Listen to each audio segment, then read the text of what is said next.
Gospel of Mark chapter 5, verses 1 to 43. Reflection after the verses. Verse 1. And they came over unto the other side of the sea, into the country of the Gadarenes. Verse 2. And when he was come out of the ship, immediately there met him out of the tombs a man with an unclean spirit. Reflection on verses 1 to 2. Jesus steps into Gentile territory and is immediately met by a man with an unclean spirit. His intentional crossing shows how far Christ goes to seek and save the lost. No place is too unclean for his presence. Verse 3. Who had his dwelling among the tombs, and no man could bind him, no, not with chains. Verse 4. Because that he had been often bound with fetters and chains, and the chains had been plucked asunder by him, and the fetters broken in pieces, neither could any man tame him. Verse 5. And always, night and day, he was in the mountains, and in the tombs, crying, and cutting himself with stones. Reflection on verses 3 to 5. The demon-possessed man lives among the tombs, isolated, tormented, and self-harming. This is a powerful picture of how sin and spiritual bondage dehumanize and destroy. Yet Jesus is not afraid to enter that darkness. Verse 6. But when he saw Jesus afar off, he ran and worshipped him.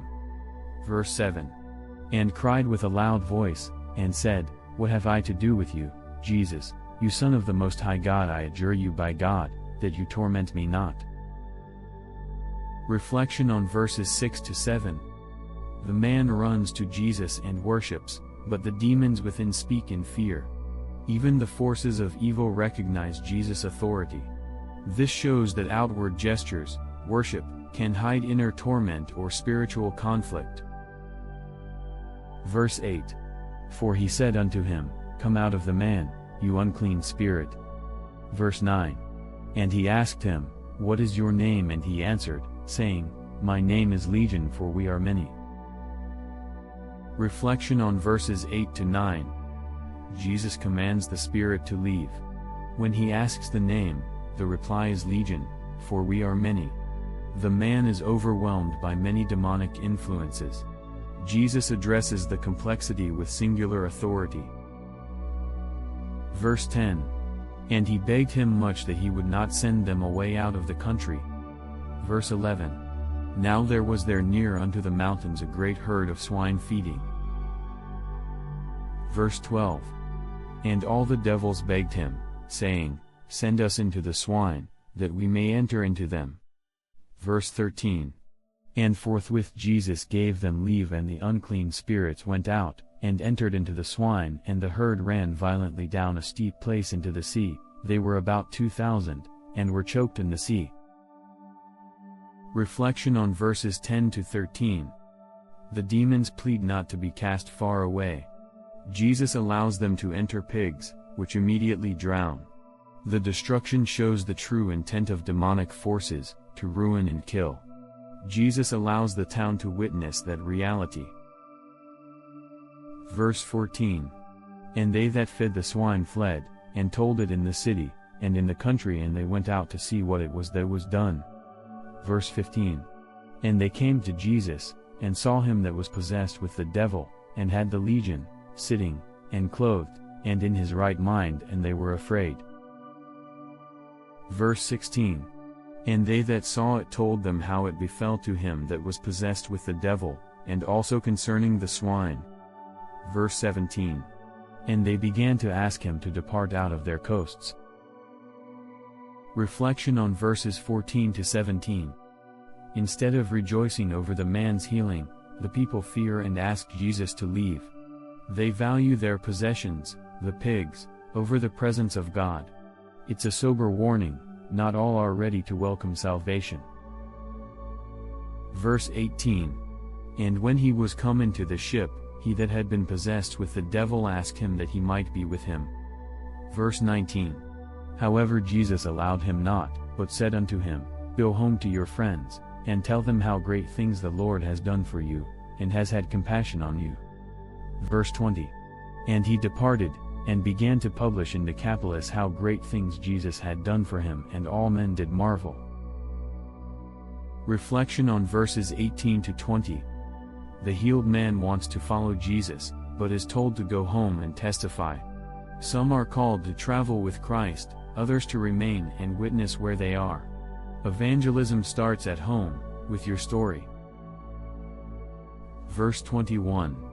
And when Jesus was passed over again by ship unto the other side, many people gathered unto him, and he was near unto the sea.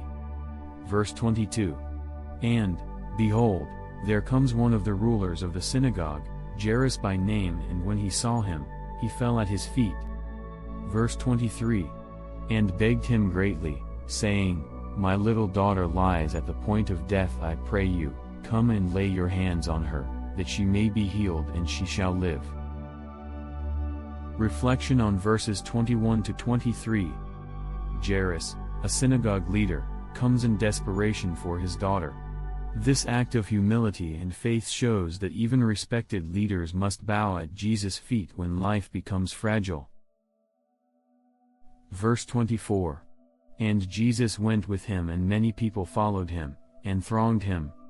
Reflection. Jesus agrees to go.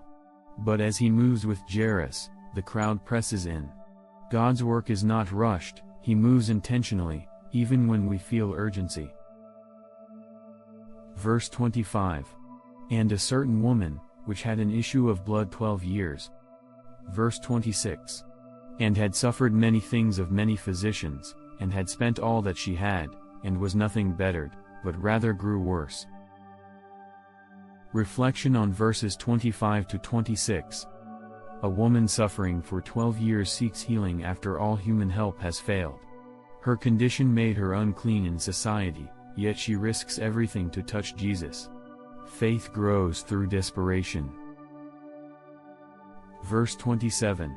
When she had heard of Jesus, came in the crowd behind, and touched his garment. Verse 28. For she said, If I may touch but his clothes, I shall be whole. Reflection on verses 27 to 28.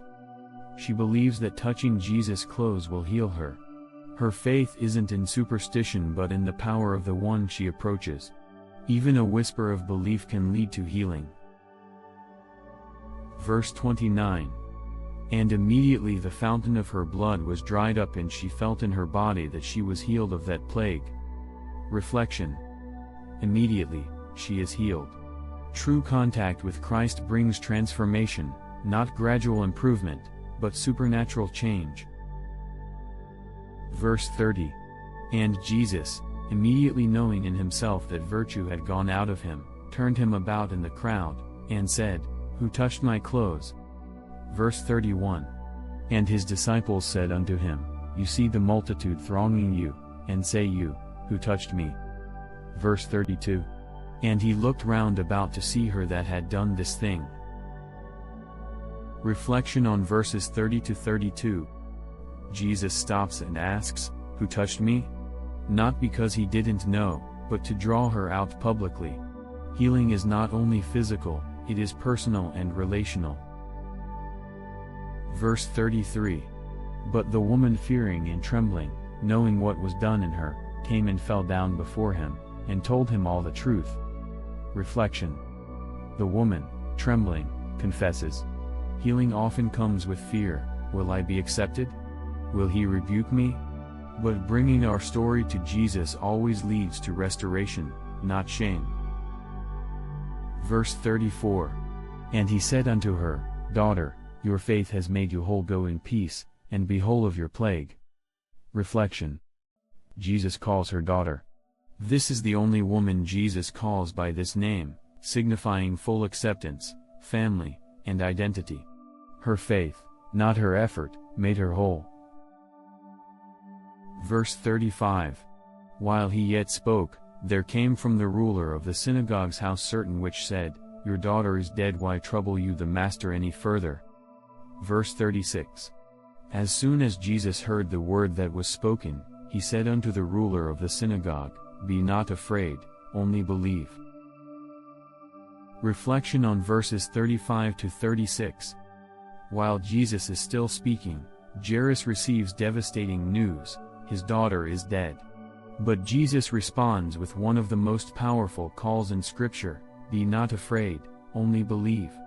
Faith must continue even when the situation looks hopeless.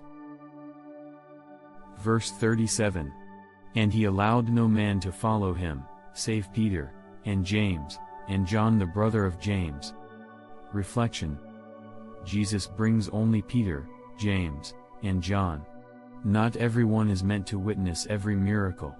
Sometimes, God works in small, chosen circles for deeper revelation. Verse 38. And he came to the house of the ruler of the synagogue, and saw the tumult, and them that wept and wailed greatly. Verse 39. And when he was come in, he said unto them, Why make you this ado, and weep? The damsel is not dead, but sleeps. Reflection on verses 38 to 39. Jesus arrives to loud mourning. He says the girl is sleeping, not to deny death but to reveal his power over it. To him, death is not final. Verse 40. And they laughed him to scorn, but when he had put them all out, he took the father and the mother of the damsel, and them that were with him, and entered in where the damsel was lying. Reflection. The crowd mocks Jesus. Faith and mockery often coexist in the same space, but Jesus removes the doubters before performing the miracle. Sometimes, you must shut out voices of unbelief to see breakthrough. Verse 41. And he took the damsel by the hand, and said unto her, Talita cumi, which is, being interpreted, Damsel, I say unto you, arise. Reflection. He gently speaks to the girl, Talita cumi. The power of Christ is personal, tender, and effective. He lifts the dead with a word. Verse 42. And immediately the damsel arose, and walked, for she was of the age of 12 years, and they were astonished with a great astonishment. Reflection. She rises and walks immediately. Everyone is astonished. When God restores, it's often complete and undeniable. Verse 43. And he charged them strictly that no man should know it, and commanded that something should be given her to eat. Reflection. Jesus commands silence and care. The miracle wasn't for public spectacle, but for compassion. He also tells them to give her food, because spiritual restoration doesn't neglect physical needs. Final thoughts on Gospel of Mark chapter 5.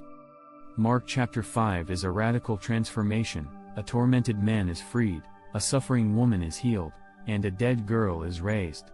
It reveals Jesus as Lord over demons, disease, and death. But it also challenges us to believe, even when the situation seems too far gone.